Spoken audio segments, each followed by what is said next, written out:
Welcome back mga kabayan. Nagbabalik po muli ang inyong lingkod upang magbigay sa inyo ng mga bago at nagbabagang mga balita. Hindi na nga nakatakas ang PCSO sa kautusan ng ating presidenteng si Kuting ng Norte na ipasara ang ahensyang ito dahil umano sa mga pangyayaring sunod-sunod na lamang nananalo at di isang lugar pa umano nakatira ang mga taong ito na nananalo sa loto ng PCSO.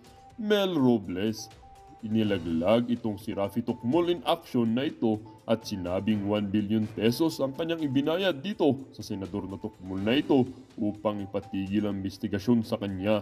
Balimbing din pala tong idol niyong Tocmol na ito, kunwaring may paninindigan, nasisilaw lang din pala sa pera. Sigaw ng taong bayan, sana all, instant billionaire. Well, para nga sa buong impormasyon, panoorin na ang buong video. At kung bago ka pa lamang sa aking channel, huwag kakalimutang mag-subscribe, pindutin ang notification bell at piliin ang all upang laging maging updated sa mga bago at nagbabagang mga balita.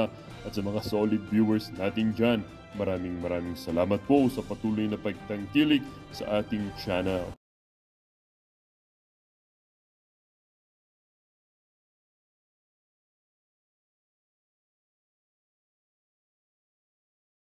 Ang isyung ito ay naging usap-usapin din sa mundo ng social media. Merong isang netizen na nagsabi, reportedly, allegedly, natapalan ng bilyong pera at biglang tumahimik siya. Sino nga ba siya? At sabi din naman ng isang netizen, sana po tigil na ang PCSO, hindi na wala na bawal na ang palusot, napatunayan na wala nang tiwala ang taong bayan sa inyo, wala na po. Mga taong bayan, gising na kayong masamang laban sa katotohanan. Maraming salamat muli, Senator Amy. At sabi din naman ng isang netizen, hanggat andyan si Robles sa PCSO bilang puno, wala nang katinuan ng loto. Pansinin no, kahit ngayon pag medyo malaki na ang price, tinatamaan na sa online.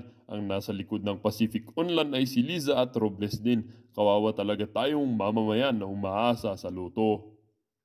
Hanggat hindi na solve lahat yan, tigilan muna. Yung sinasabi nila na kailangan na ibalik na muna from start at ulitin.